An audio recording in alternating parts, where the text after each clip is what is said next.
Capítulo 15. Anjos bons e maus durante o ministério de Cristo. Possessão demoníaca nos dias de Cristo.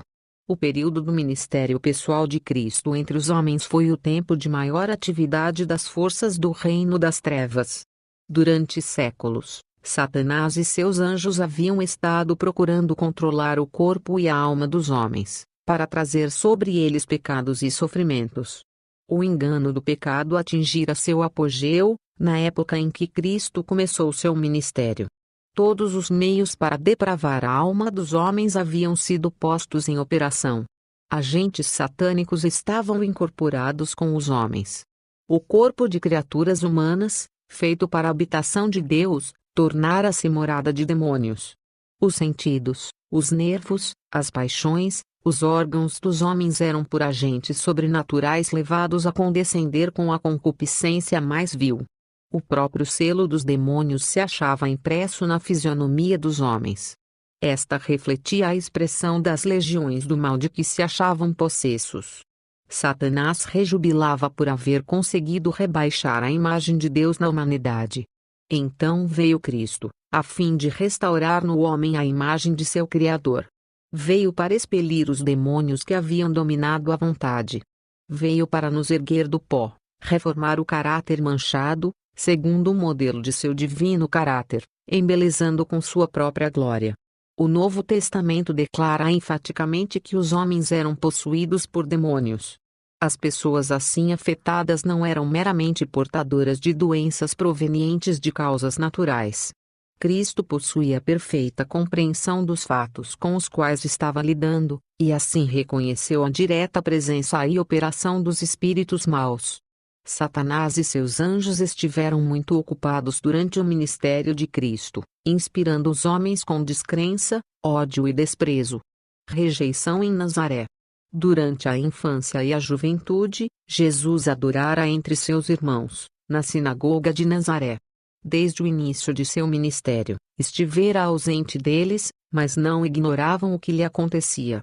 Ao aparecer novamente em seu meio, o interesse e expectação deles subiu ao mais alto grau. Quando um rabi se achava presente na sinagoga, esperava-se que dirigisse o sermão, e qualquer israelita podia fazer a leitura dos profetas. Nesse sábado, Jesus foi convidado a tomar parte no serviço. Levantou-se para ler. E foi-lhe dado o livro do profeta Isaías.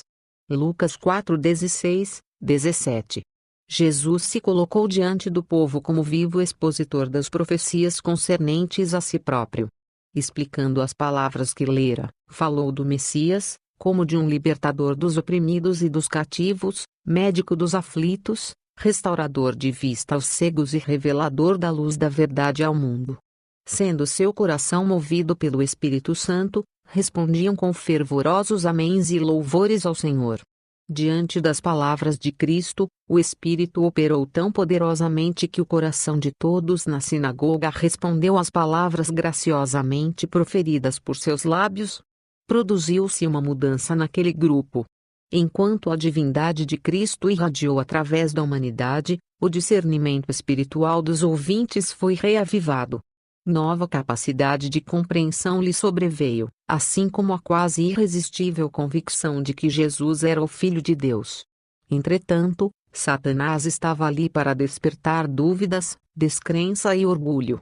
Quando Jesus anunciou, hoje se cumpriu esta escritura em vossos ouvidos, Lucas 4:21, foram de repente levados a pensar em si mesmos, e nas declarações daquele que lhes dirigia a palavra. Quem é esse Jesus? Indagaram. Aquele que invocara para si a glória do Messias, era o filho de um carpinteiro e trabalhara no ofício com José, seu pai. Conquanto sua vida houvesse sido sem mancha, não queriam crer que fosse o prometido. Ao abrirem a porta à dúvida, o coração endureceu-se-lhes tanto mais quanto se havia por momentos abrandado. Satanás decidira que os olhos cegos não se abririam naquele dia, nem almas cativas seriam postas em liberdade. Com intensa energia, operou para os confirmar na incredulidade. As palavras de Jesus a seus ouvintes na sinagoga foram um golpe na raiz de sua justiça própria, impressionando-os com a atroz verdade de que se haviam separado de Deus, e perdido o direito de ser seu povo. Zombavam agora da fé que, a princípio, Jesus lhes inspirara. Não admitiriam que aquele que surgira da pobreza e da humildade fosse mais que um homem comum. Anjos de luz achavam-se naquela assembleia, observando com intenso interesse a decisão que tomariam. Anjos de Satanás igualmente estavam no local para sugerir dúvidas e despertar preconceitos. Da incredulidade procedeu a malícia. Que um homem de baixa estirpe e nascido em pobreza viesse agora reprová-los, foi algo que encheu o coração dos nazarenos de um ódio que beirava a loucura. A assembleia irrompeu em confusão. As pessoas lançaram mão de Jesus, empurrando-o para fora da sinagoga e da cidade. Todos pareciam prontos a destruí-lo. Levaram-no até à beira de um precipício, intentando lançá-lo dali para baixo. Gritos de maldição enchiam o ar. Alguns lhe atiravam pedras e pó. Repentinamente, porém, ele desapareceu do meio deles, sem que soubessem como, ou quando. Anjos de Deus assistiram a Jesus em meio à enfurecida multidão e lhe preservaram a vida. Os mensageiros celestiais haviam estado a seu lado na sinagoga, enquanto ele falava, e o acompanharam enquanto era empurrado e maltratado pelos descrentes e enfurecidos judeus. Esses anjos cegaram os olhos da turba enlouquecida e conduziram Jesus a um lugar seguro. O endemoninhado na sinagoga de Cafarnaum. Falava Jesus na sinagoga acerca do reino que viera estabelecer, e de sua missão de libertar os cativos de Satanás. Foi interrompido por um agudo grito de terror. Um louco precipitou-se dentre o povo para a frente, exclamando: Ah! Que temos nós contigo, Jesus Nazareno? Vieste a destruir-nos? Bem sei quem és, o Santo de Deus. Lucas 4:34. Tudo era agora confusão e alarme. A atenção do povo se desviou de Cristo, e suas palavras não foram escutadas. Tal era o desígnio de Satanás em levar a vítima à sinagoga. Mas Jesus repreendeu o demônio, dizendo: Cala-te e sai dele. E o demônio, lançando-o por terra no meio do povo, saiu dele, sem lhe fazer mal. Lucas 4:35. O espírito desse mísero sofredor fora entenebrecido por Satanás, mas, em presença do Salvador, um raio de luz lhe penetrara as trevas. Foi despertado, e ansiou a libertação do domínio do maligno, mas o demônio resistia ao poder de Cristo. Quando o homem tentou apelar para Cristo em busca de auxílio, o espírito mau pôs-lhe nos lábios as palavras, e ele gritou em angústia de temor. O possesso compreendia em parte achar-se em presença de alguém que o podia libertar, mas, ao tentar chegar ao alcance daquela poderosa mão, outra vontade o segurou, outras palavras encontraram expressão por meio dele. Terrível era o conflito entre o poder de Satanás e seu desejo de libertação. Aquele que conquistara o arqui-inimigo no deserto, arrebatou esse pobre cativo das garras de Satanás. Jesus bem sabia que, embora assumindo outra forma, o demônio era o mesmo espírito mau que antes o havia tentado no deserto. O demônio exercia todo o poder para reter o domínio sobre a vítima. Perder terreno aqui, seria dar a Jesus uma vitória. Dir-se-ia que o torturado homem devesse perder a vida na luta com um inimigo que fora a ruína de seu vigor varonil. Mas o Salvador falou com autoridade, e libertou o cativo. O homem que estivera possesso, ali se achava perante o povo admirado, feliz na liberdade da posse de si mesmo. Os olhos que havia pouco tanto tinham chispado sob a chama da loucura, brilhavam agora de inteligência, e inundavam-se de lágrimas de gratidão. A cura do servo do centurião. O centurião viu pelos olhos da fé que os anjos de Deus estavam todos à volta de Jesus, e que sua palavra poderia comissionar um anjo a aproximar-se do sofredor. Sabia que sua palavra entraria no quarto e que seu servo seria curado. Os endemoninhados de Gadara. De manhã cedo o Salvador e seus companheiros chegaram à praia. De um lugar oculto, entre os sepulcros, dois loucos avançaram sobre eles, como se os quisessem despedaçar. Pendiam-lhes pedaços de cadeias que haviam partido para fugir à prisão. Tinham a carne dilacerada e sangrando nos lugares em que se haviam ferido com pedras agudas. Brilhavam-lhes os olhos por entre os longos e emaranhados cabelos, como que se apagara neles a própria semelhança humana. pela presença dos demônios que os possuíam, parecendo mais feras que criaturas humanas. Os discípulos e seus companheiros fugiram aterrorizados. Notaram, porém, depois, que Jesus não se achava com eles, e voltaram em sua procura. Encontrava-se onde o tinham deixado. Aquele que acalmara a tempestade, que enfrentara anteriormente a Satanás, vencendo-o, não fugiu em presença desses demônios. Quando os homens, rangendo os dentes e espumando, dele se aproximaram, Jesus ergueu a mão que acenara as ondas impondo silêncio, e os homens não se puderam aproximar mais. Continuaram furiosos, mas impotentes diante dele. Ordenou com autoridade aos espíritos imundos que saíssem deles. Suas palavras penetraram no espírito entenebrecido dos desventurados.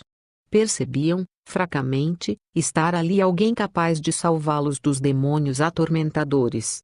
Caíram aos pés do Salvador para o adorar, mas, ao abrirem-se-lhes os lábios para suplicar-lhe a misericórdia, os demônios falaram por eles, gritando fortemente: Que tenho eu contigo, Jesus, Filho do Deus Altíssimo?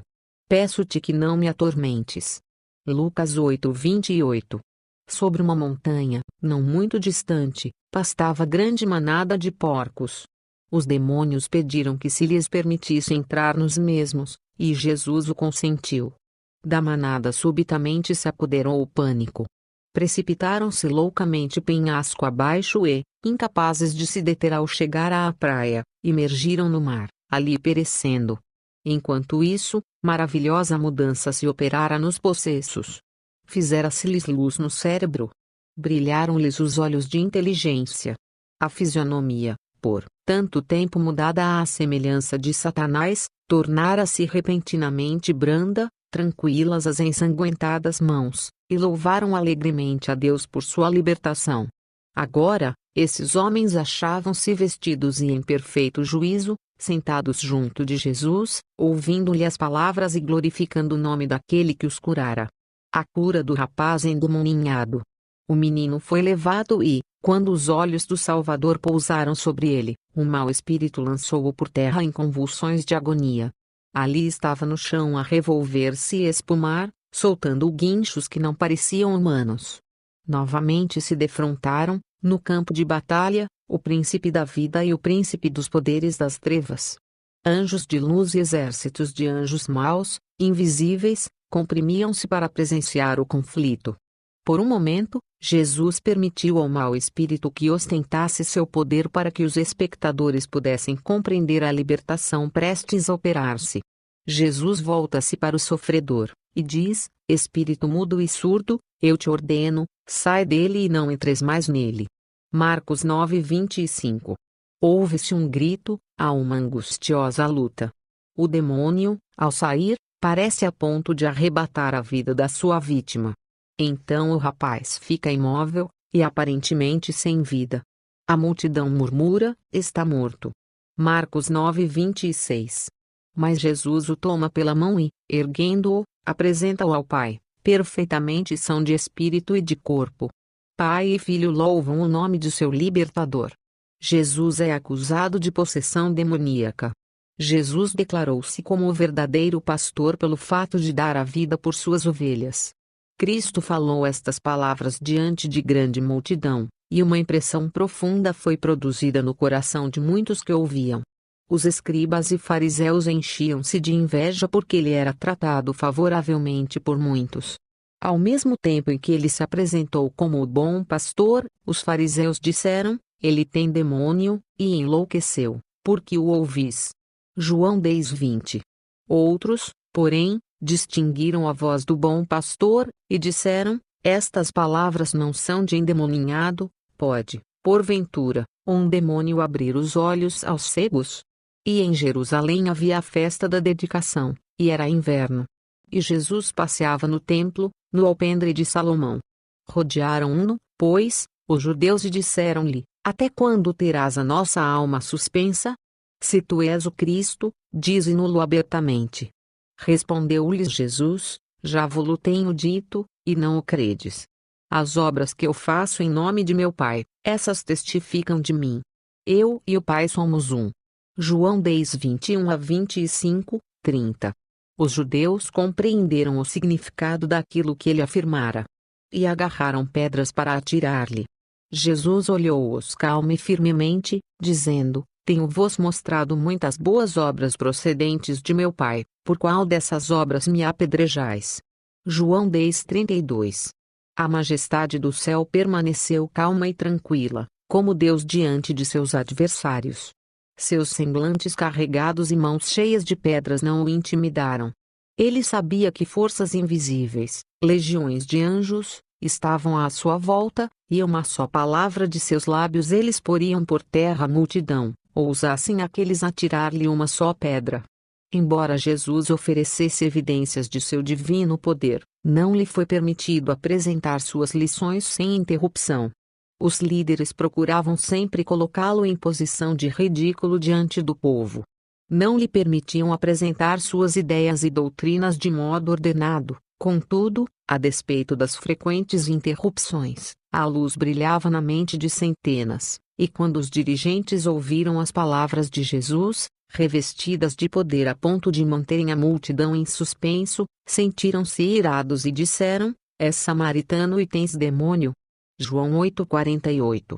Jesus enfrentou tais acusações com calma dignidade, destemida e decididamente afirmando que os direitos do concerto se centralizavam nele, e que não haviam sido recebidos através de Abraão. Declarou: Antes que Abraão existisse, eu sou. João 8:58. A fúria dos judeus não reconheceu limites e eles se prepararam para apedrejá-lo, mas os anjos de Deus, invisíveis aos homens, o conduziram para fora da assembleia. Anjos malignos sob forma humana entre os ouvintes de Jesus. Misturando-se com os ouvintes de Jesus, achavam-se anjos sob a forma de homens, fazendo suas sugestões, criticando, interpretando erroneamente e representando falsamente as palavras do Salvador. Ele, Cristo, foi o instrutor nas assembleias desses anjos antes que caíssem de sua elevada posição. A ressurreição de Lázaro. Cristo podia ter ordenado à pedra que se deslocasse por si mesma, e ela lhe teria obedecido à voz. Poderia ter mandado aos anjos que se lhe achavam ao lado, que fizessem isso. Ao seu mando, mãos invisíveis teriam removido a pedra. Mas ela devia ser retirada por mãos humanas. Assim queria Cristo mostrar que a humanidade tem de cooperar com a divindade. O que o poder humano pode fazer, o divino não é solicitado a realizar. Jesus perseguido de cidade em cidade durante seu ministério. Jesus foi perseguido de cidade em cidade durante seu ministério. Sacerdotes e dirigentes estavam em seu encalço. Interpretavam mal sua missão e trabalho. Veio para os seus, e os seus não o receberam. Anjos vigiavam o conflito a cada passo. Observavam o espírito e obra do inimigo. Olhavam surpresos aos ardis lançados por Satanás contra o divino Filho de Deus. Viram que aquele que fora inferior apenas ao próprio Cristo em poder e glória, caíra a nível tão baixo a ponto de influenciar os homens a perseguirem a Jesus de cidade em cidade. Vez após outra Jesus poderia ter sido morto, não fora a presença dos anjos celestiais a assisti-lo e a proteger sua vida até o tempo em que o caso dos judeus como nação fosse decidido.